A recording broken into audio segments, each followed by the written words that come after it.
इतने खूबसूरत मौके पर मेरी आवाज जो इतनी बुलंद आप लोग सुन पा रहे हैं, शायद इतनी ज्यादा खुश हूं मैं, इसका शायद मैं शब्द कम पड़ जाएगा, इसका बयान मैं शब्दों में नहीं कर सकती।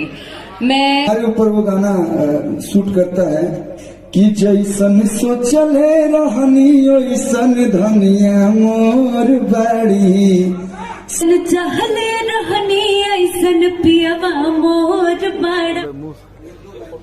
हम अपना में ले लेते नहीं, मन आईफोन दे दे आईफोन में लेबो,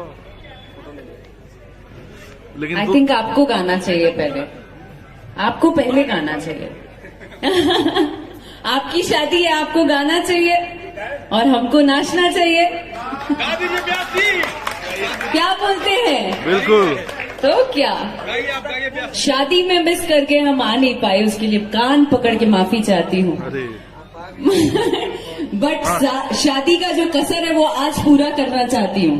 क्या कहते हैं? अरे बिल्कुल, होना चाहिए ना मजा। बिल्कुल। हाँ।